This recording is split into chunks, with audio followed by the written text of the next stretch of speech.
On TV, on radio, and on your smartphone. This is Talk TV.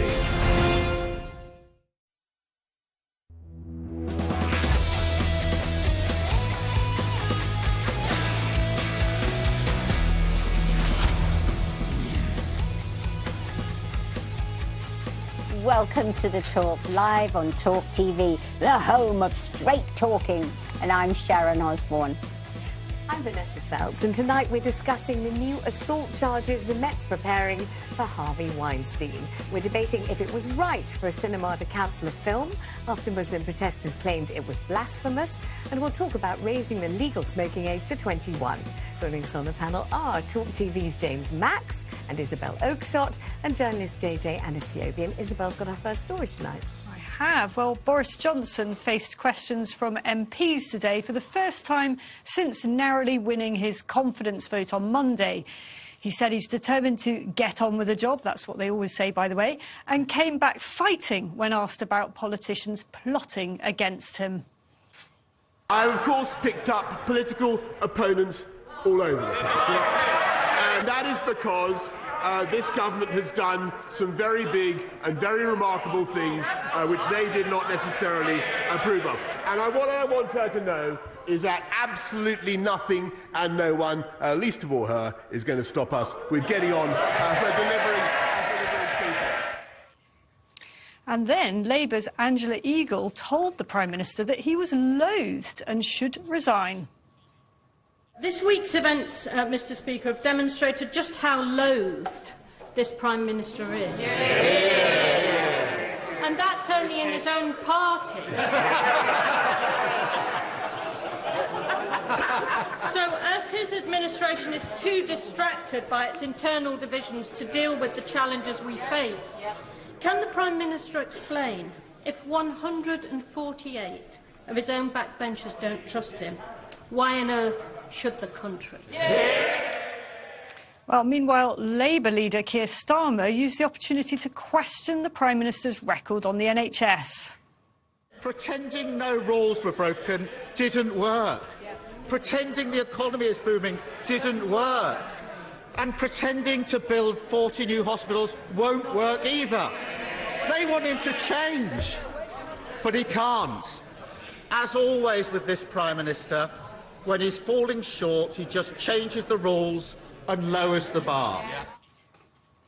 So that was a lively session of Prime Minister's questions today, but did Boris stand up to the pressure? Well, I've slightly surprised myself on this today, because I am absolutely in the camp of those who really thought the Prime Minister should have resigned actually a long time ago, and have been pretty sickened by the lowering of standards that he has himself presided over. But I just kind of feel that having lost that campaign by the rebels, having lost their case on Monday, they should probably kind of accept it. I mean, I know it's too much to ask them to accept it gracefully, but I feel that it's no good for the country if they don't accept that they lost their case on Monday. And, you know, for them to now start talking about changing the rules so that they can challenge him again, it just feels as if this is just going to grind the whole country down. And when I heard Angela Eagle, Labour's Angela Eagle there, talking about how the Prime Minister was, in quotes, loathed, I have to say I winced a bit. You know, I'm not one to defend Boris Johnson, but that kind of language, it feels so sort of debasing of Parliament. And I'm sorry if that sounds a bit lofty, but it kind of made me actually feel almost a little bit as if I wanted to stand up for the Prime Minister, a real novelty feeling. I mean, fortunately, I don't think he needs you to stand up he really for him. doesn't. Fortunately, I really don't think so. I think you see, or you saw today in Parliament, the mettle of the man. You saw that he's absolutely at ease in that kind of environment and, in fact, rises to the challenge, does it naturally and with colossal aplomb. You could see him enjoying it. Other people might have been quailing under what that woman assumed was some kind of deadly loathing. He doesn't at all quail. In fact, he expands, and you can see the charisma and you can see the years of confidence inbuilt in the Eton Debating Society at the Oxford Union. He's used to that kind of thing. And actually, I thought he relished it. I thought he did a damn good job. I particularly like the bit where he said his political career hadn't even begun yet. Yeah. You know, it was all before him. None of it was behind him. He acts like he's made of Teflon. Everything just bounces off him. And he's one of those people that you just can't offend. You can call him anything and it's just like, you know, Doesn't care. Just ignores. You can see it doesn't penetrate him. However, I think that he should have stayed in, because at this time, the one thing we don't need is a change in... Yeah. There's hardly ever there's a too good much time. going on. But there's never a good time. No, there's never a good time. But you just look at the war, OK? Everything here is upside down. The health system, the cost of living, prices are going over the top on everything. And I think especially now is not the right time Where are to you change guard. on this, James? Do you think that he can now brazen it out? Do you think that his performance today showed that he can actually bounce back from this, rather than being the kind of staggering along mortally wounded, that he can actually almost own this? Well, exactly. Well, first of all, I think he does have to own it. He's now got a year. And when you see a performance like that from Keir Starmer, who, frankly, I was expecting Larry Grayson to turn up, shut that door, generation game, it was the most pathetic performance. He had every single open goal. He missed pretty much every single goal. It was a pretty poor performance from him. And sometimes he's quite good. He is weak. And the other thing is that if somebody is prepared to use the word loathed and almost salivate over its delivery, then you begin to think, hang on a second, you've gone too far. And I agree with you. I'm going to have a little bit of sympathy and empathy with Boris Johnson, but also I want Boris Johnson to act. So now is the time to get on with the job, which means stop talking about it, stop the bluster, let's have some actions. We've got cost of living crisis, get on with it. JJ We've got... is listen, shaking he hasn't his got a clue, head.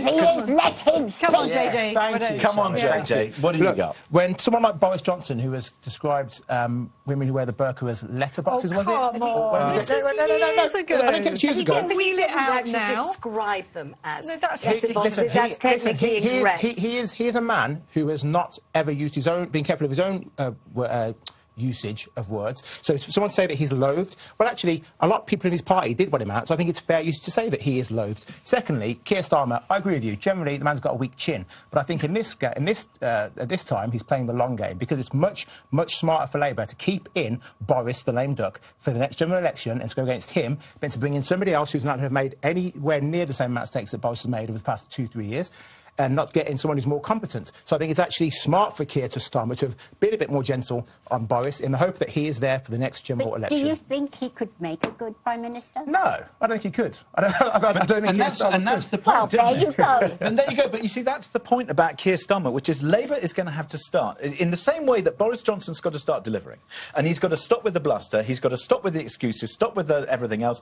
And I do want him to stop with the lying as well. I'm sick and tired of it. I think that's a vain hope. Look, he has form, I agree. But I really want to see some proper tackling of the cost of living crisis, which 100%. government can act on and can do some things. But there are a whole range of other things, the levelling up, the other actions that he's really got to take. Maybe be a Tory government, maybe? Yeah, maybe be a Tory That might government. be radical. But then Labour have got to deliver some policy. There isn't... Even Peter Mandelson was writing today and saying, come on, you've got to deliver some policies, otherwise you're never going to have a chance. And they just... You can't just I don't know sit what there they and stand for. I still don't know what they stand No. for, apart from just trying to get Boris out. Let's move on to former Hollywood producer Harvey Weinstein.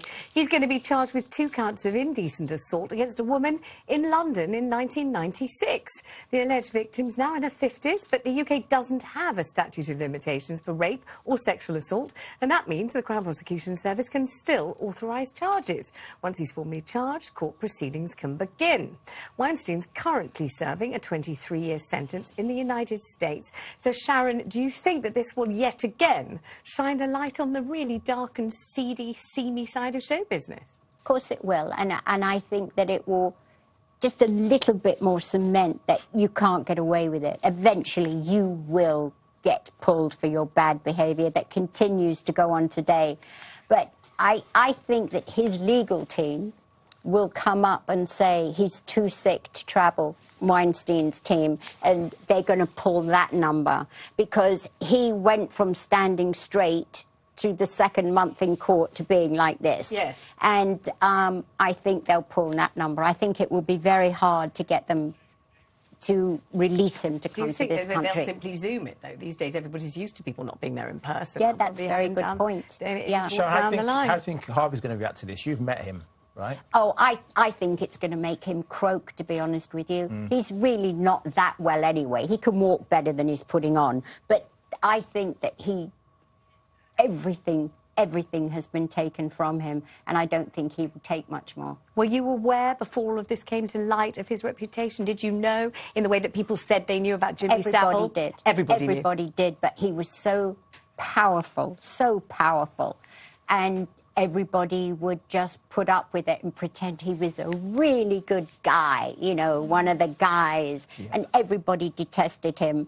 Loathed him, I should say, from the press to actors to agents. He was really tough to deal with and a bully. He was a massive bully. And yet, such quality work, such excellent films Had came out of his stable, didn't films. they? Great taste. Real artistry and real kind of But his discernment. brother was good, too. He's worked with his brother, who's, you know, a very good producer as well. I suppose the question is, though, is it just show business, or is it hairdressing salons, geography departments, you know, cab companies, But I think it shines a restaurants light and everywhere where that kind of behaviour goes on? But when you can promise somebody near as damn it an Oscar because of his connections in Hollywood, that gives you unbelievable power in his industry. But I was surprised what you said about it still going on. I mean, maybe I'm being naive, but I would have thought no one would take the risk now of serially behaving in that way. Are you really saying that despite everything, that type of behaviour is still institutionally baked in? I don't say the bullying, but I say that the sexual part, sure. Wow. Well, you're not going to change the way people behave, are you? And I'd say that is in the entertainment industry as a whole, not just Hollywood. Probably politics too, But you see politics, but every other industry too. Yeah. I think if you work in a sweet factory, it's exactly the same. And isn't that the problem? Which is why something like this case, is so important that anybody's voice, no matter how old, how difficult it has been to bring it, anybody's voice is going to be listened to and taken seriously to prove and show that this kind of behaviour cannot go on. And in some ways, whereas the entertainment industry has perhaps been slow to act, it also has to have a light shone on it elsewhere, that bullying and bad behaviour and all of this stuff has to go from the workplace. But I think that the Actors' Union is totally redundant in America because they've allowed for years young girls underage to go into producers' bedrooms to audition. I mean, that straight off should have been made illegal. Alarm bells. Absolutely. Really? Coming up, more about celebrities, actually. Are celebrities more effective than politicians at making change? Actor Matthew Mcconaughey's begged US lawmakers to pass tighter gun control legislation. This follows the school shooting in his hometown in Texas. But will he have success where presidents have failed? This is The Talk, live on Talk TV.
Welcome back to The Talk, live on Talk TV.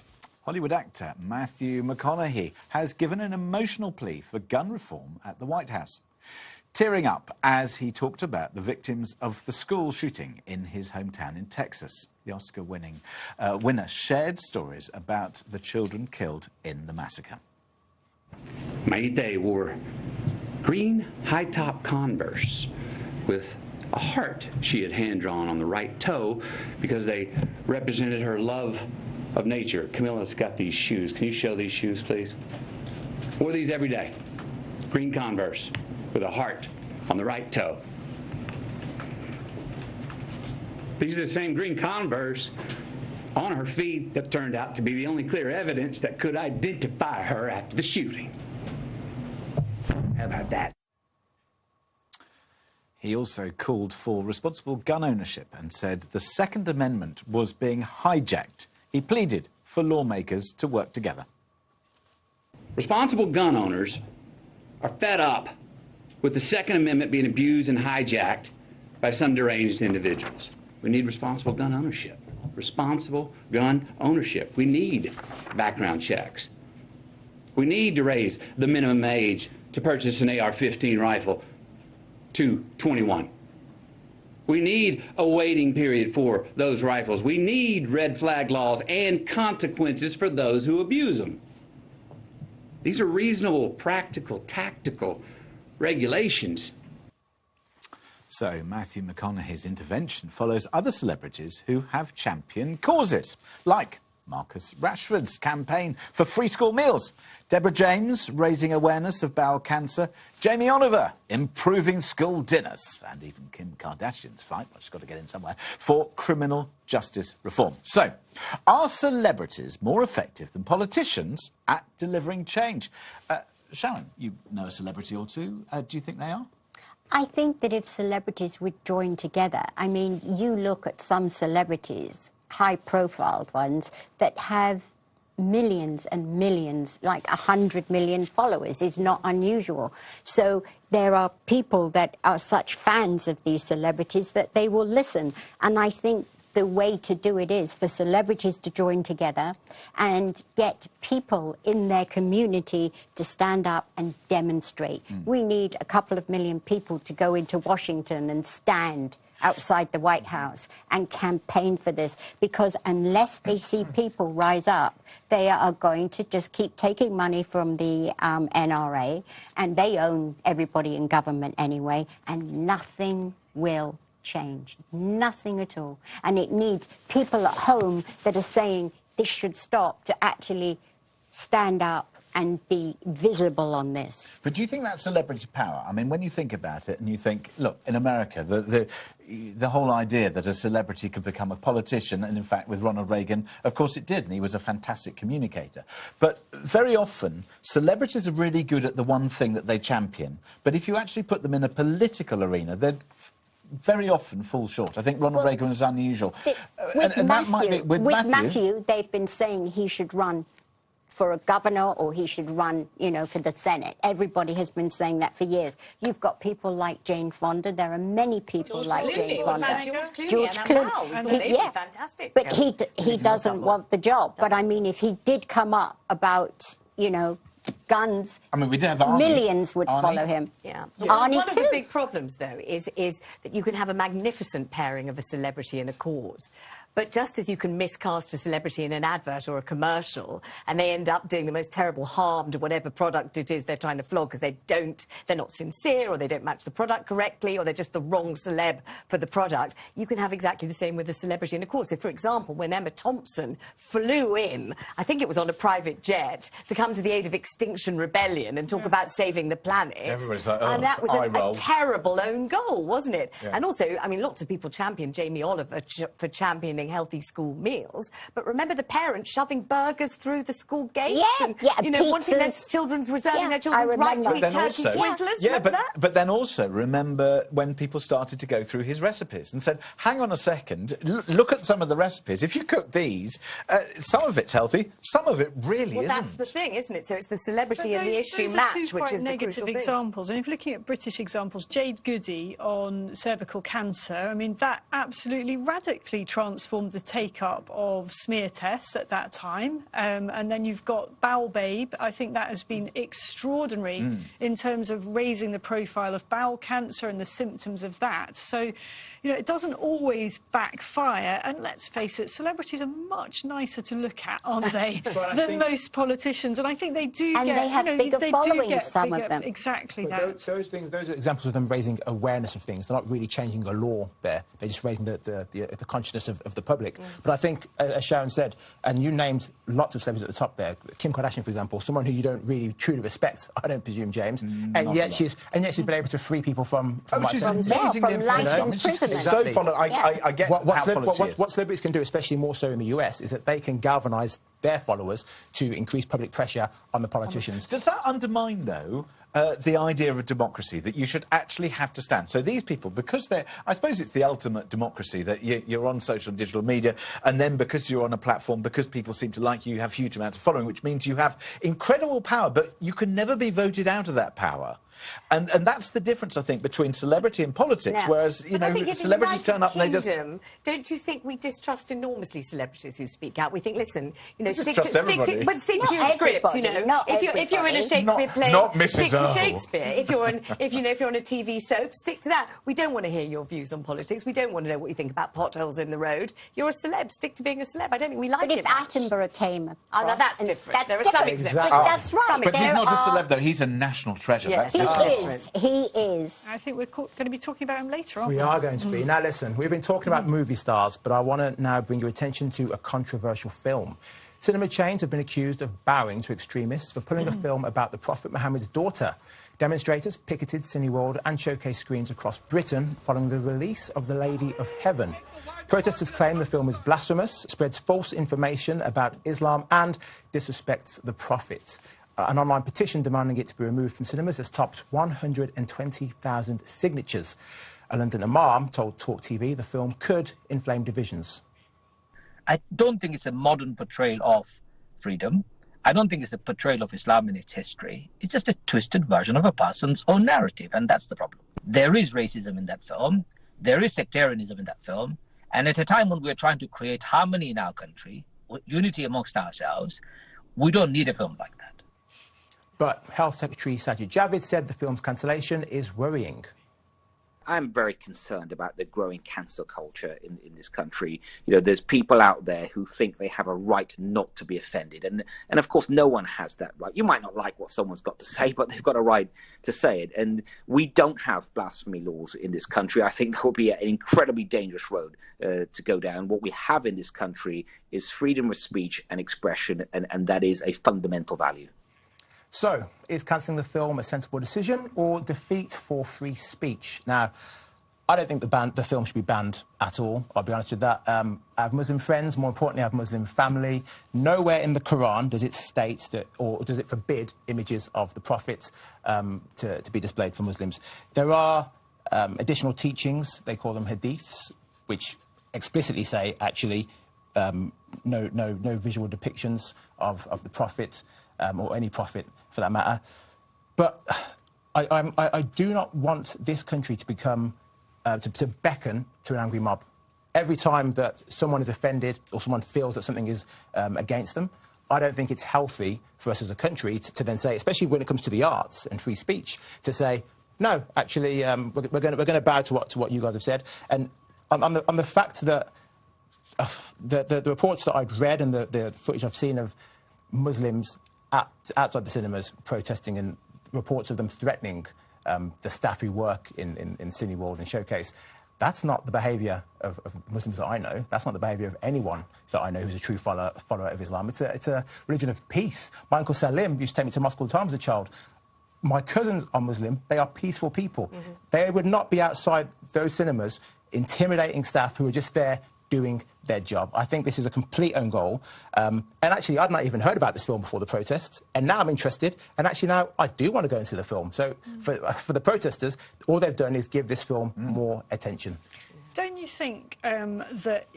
Did you remember the Passion of the Christ? Yes, I've seen it. Yeah, great film. that's way 2004, I think. I was looking back at that just as a parallel to this, and what the producers of that film did so cleverly is that they absolutely predicted that there would be a load of outrage about it, and they squared everybody off beforehand. So they actively got the churches involved, they even got the Pope involved, they got all the different interest groups on board, said, look, what do you think of this? Here's why we're doing it.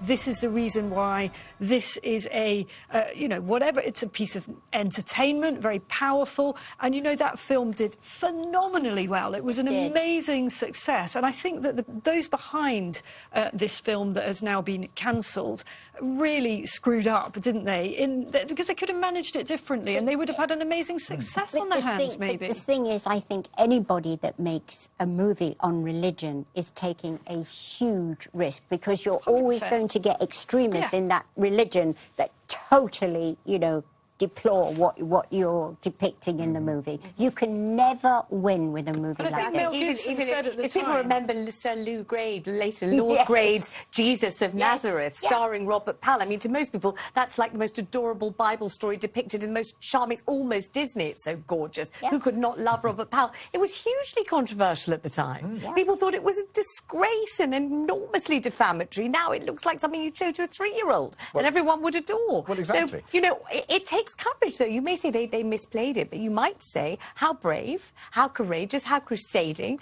to have a story, to want to turn it into a movie, and to, you know, to follow it through. But I think there are two really important things here which are going on. First of all, if anybody thinks that harmony is going to be created with censorship, and JJ, I agree with you. I think you're spot on there, because I think, in fact, you've created a divide between that community that's cross about it.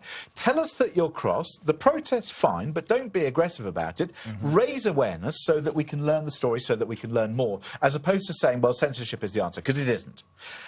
Look, going back in time, Life of Brian, huge, you know, loads of people who had never even seen that particular movie, they're all, you know, and of course now it's one of the fantastic greats. It's brilliant, you know, Brian and all that. You know, it's brilliant. It's absolutely fantastic. And people, you know, do like a bit of lampooning, but just because 120,000 people have signed a petition, I mean, it's now getting national coverage. Everybody's excited about it. They, as you say, they're all going to go and see it. So maybe it's a double bluff. Maybe this is a very sophisticated PR operation and it was all planned. I really don't think it is, because if you listen to the people who've been speaking out against it and saying, you know, this is a disgrace and this is terrible and the campaign and all that stuff, I think what you begin to realise is that we've got a problem with how you object to something that you find either offensive or that you don't like or that you don't want, and that you think by almost shutting it down. And I also criticise, by the way, the cinemas for being lily-livered and saying, oh no, we don't want to offend anybody. We're gonna, you know, we'll take them down now.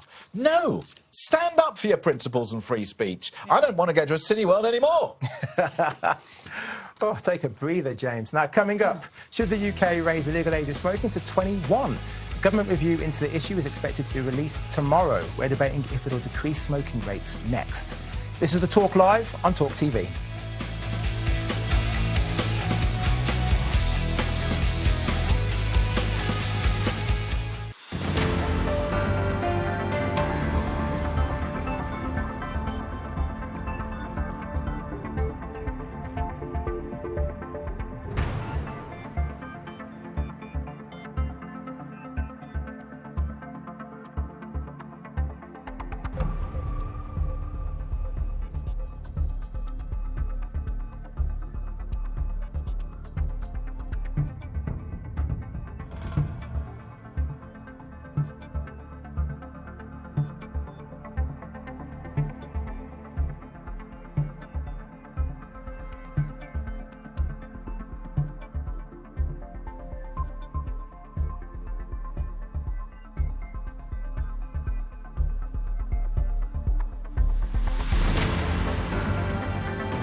This is Talk TV.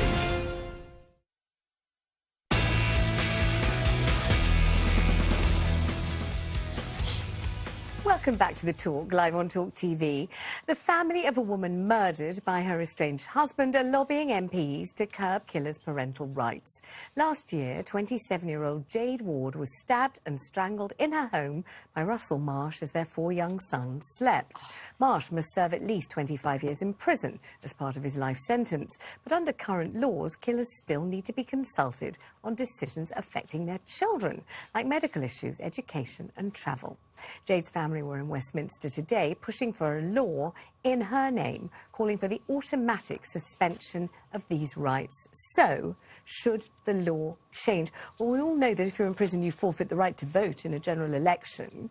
So you would imagine, wouldn't you, that if you've murdered your children's mother, or indeed murdered anybody else, quite frankly, if you're a killer, a convicted killer, serving a life sentence, you forfeit liberty, you forfeit the right to vote in an election, and you damn well ought to forfeit any say in the way your children are raised. You're not there to raise them, and quite rightly so. They're being protected from you, as is the rest of society, surely. He's got to be insane anyway for doing what he did. Or so evil, insane or deeply evil. Either way, you wouldn't want him having a say, would you? Make a decision, the right decision for his children? Yeah. It would be totally incapable. I don't have a lot of faith in Dominic Raab for doing common sense and making the right decision, but I would hope in this particular case, it seems quite simple that the guy would have no right to have any say in his children's lives. You know? This is one of those stories where you read it and you just think, surely that's already the case, you know, that there's a law in place for that, or that there is no protection for the rights of a parent who's been convicted of killing their child's other parent. I mean, it kind of begs us to believe this would be a really easy little win for the government. You know, who's going to object to that in the Commons? That's going to sail through. But we do know, though, don't we, following the case of Baby P and others, unfortunately, that there's this enormous kind of presupposition in this country that parental rights are paramount and kind of supersede everything. And, you know, even if a parent is a drug addict, a whore, is a you know, deeply deranged individual, is wicked, that there always will be the parent's right to have a say. And it's such a deeply embedded kind of ethical, philosophical belief. It's very hard to dislodge it. Do you have faith that this might do that? Well, I hope that it will, but also it makes you realise that law and lawyers have spent an awful lot of time, effort and money, and generally people's money, which should be focused in other ways, either protecting rights that shouldn't be protected or protecting people who shouldn't be protected. And that the law is, if you like, an ass. And we have to get more common sense into the legal system where you have something that seems so just to all of us. Just common sense. I'd like to know when that law was passed. How many years ago? Yeah. But just imagine being the parents That's it. of the murdered mother, raising these children and having to put up with constant interference and input from the murderer father. Yeah, if they want to take the kids on holiday or change schooling, it's... In a sense, this case is actually, I think, quite simple. What you raise is much more difficult about the issue of parents who are addicts, for example.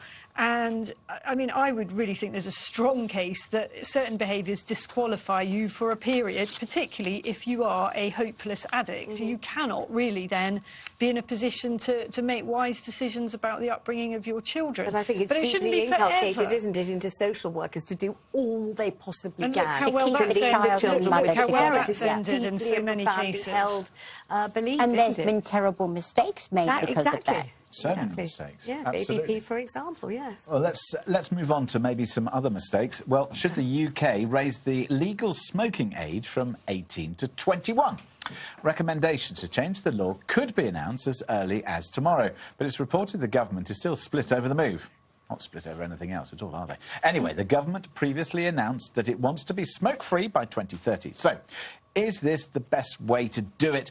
Let's start with you, Isabel. Look, I mean, should they even be spending political time on this, let alone having a fight? Well, look, it's not going to go anywhere. I confidently predict that they are not going to be able to legislatively do this. It doesn't make any sense. I hate smoking. I've never even had a cigarette, was amazed to find that there are others on this panel in the same boat. I think we're definitely... So it's the majority. Well, have you noticed the hands down? Yeah, you do.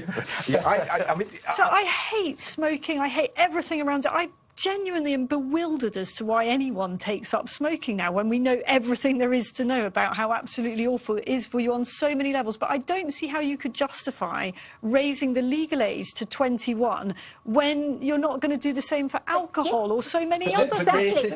You could join the army and kill someone. Doesn't make any sense. And yet you can't have a cigarette. So let's just make it way more expensive. But isn't that the point? Expensive. I mean, you go to Australia and they really have made it way more expensive. But as somebody who, you know, in the 80s and 90s, perhaps it was a bit cool to smoke, and maybe I might have had the odd cigarette or two.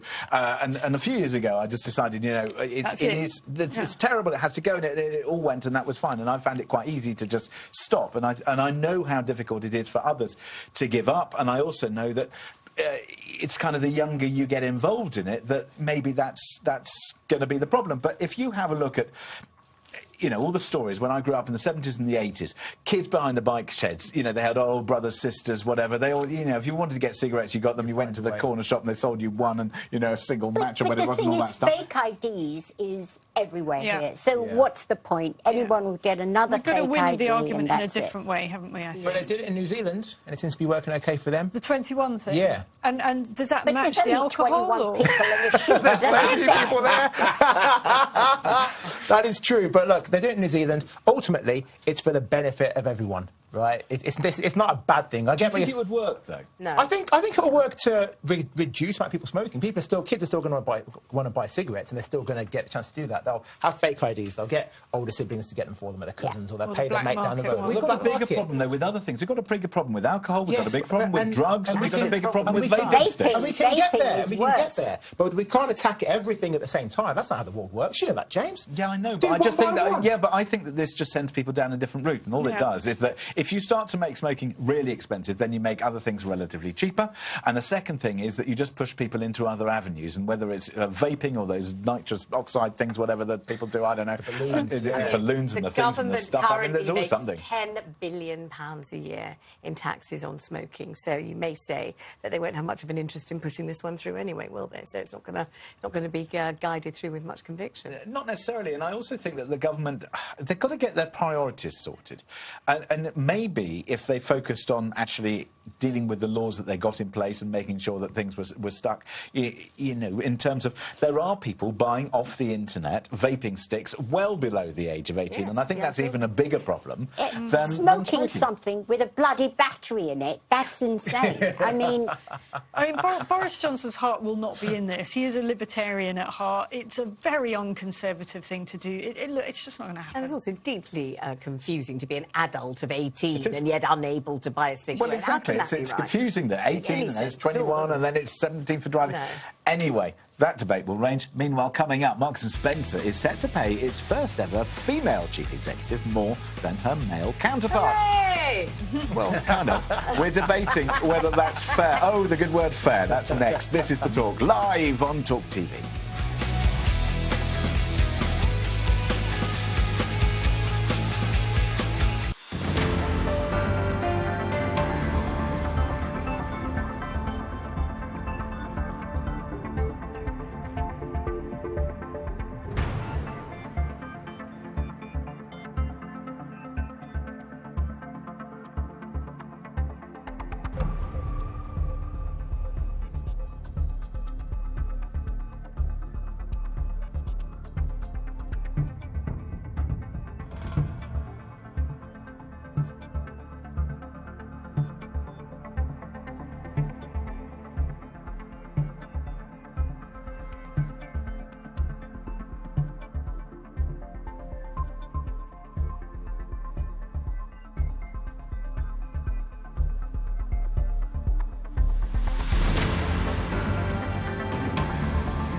Welcome back to The Talk, live on Talk TV. Now, not satisfied with breaking the glass ceiling, Marks & Spencer now seem hell-bent on smashing it after they announced they'll be paying their new female CEO £750,000 a year for working a 4-day week. Katie Bickerstaff became co-chair alongside Stuart Machin in March. He'll receive an annual salary of £800,000, but he'll be working full-time for his. That means that pro rata she'll be earning £140,000 more than he does, despite actually having to report to him. So is that fair? Who cares? I think it's brilliant, and it sounds to me as if she's done that amazing thing that lots of women never dare do, which is really stand her ground, negotiate like fury, get the money that she feels she's worth, and they must think she is worth it or they wouldn't be paying her that money, and good for her, because so many women don't negotiate. They're too scared and, you know, feel as if they'd be grasping and grabbing and that somehow or other all their good work and toil will be recognised and they'll magically be offered the money, which they never all are. Those lovely free knickers and all that trifle. And all that trifle. But there's actually a more difficult point here, which is I agree with all of that in terms of I really want people, I don't care who you are, to be able to negotiate the best possible deal. However, I would have thought that the better thing to do would actually be to say, we're going to give you the same pro rata, and here's your bonus deal. This is where you earn it. Because, frankly, if you're not going to have good incentivisation, and my goodness me, at Marks & Spencer, they need to have it at that top level to drive that business forward, to reform it, and I know, Sharon, that you are a big fan of their strawberry trifle. It's probably the best in the world, you know, and it is delicious. And there are amazing knickers. things. I think we should mention the knickers. Well, a quality knicker. Yeah, well, not my bag. But this is certainly, well, not unless it's a Thursday. Okay. Anyway, but no, this is one of those things, though, about Marks & Spencer, though. They've got a lot of reform to do. They still haven't got back to their stage. They've got to have... They've got to modernise it. And exactly. So... that's where I would want to see it. And I would want to say, I think it actually sends a bit of a nasty message out there, that if you've got co-CEOs and people, you know, who are at that senior level, actually, I think that you should be paying the same base and then having incentives. For years, men have been earning more than women, and no one is sitting around complaining about that. Suddenly, we've got one incident of it happening at M&S, and you're enraged about it. I'm not enraged about it. I'm just thinking that it's a... No, I'm not enraged about it. I just think it's a missed opportunity, because as far as I'm concerned, shareholders, however much you give them as their base salary, I actually want to see it in the incentives, because I want to see the change that you talk about. They've got to modernise the company. They've been making some terrible decisions. She'll be under extreme... Won't she be under extreme scrutiny, though? I mean, this is going to draw so much attention to it that that's incentivising enough. She's got to prove her worth. What do you think, Isabel? Well, there must be a reason why she's being paid more beyond her gender. This is not some kind of... She must have lots of money. And she must have great ideas. Yes, and I'm not questioning her ability or indeed, you know, her opportunity. Just be happy for her and move on. No, but that's not the point. It is the bloody point. No, it's not. Yes, it is. I'll point you in a minute. But here's the thing, though, about Marks & Spencer. Why is it not incentivising to be earning more than your co-CEO and be in the full scrutiny and glare of publicity so everybody knows you're getting that money? Surely that is the most incentivising thing that could possibly exist, to make you perform and outperform even expectations. Well, I want them to perform, but it's not about the base salary, it's about the incentives. I spent 3 years working with that company when they were being taken over. Look where they are now. 3 years of your best efforts. And they're still making a mess of it. And frankly, they need to have a shake-up. So I hope these two go in and shake it up. I really like the idea that they're pushing boundaries and that people are earning good money and all that stuff. That's fantastic. Women right along. Women.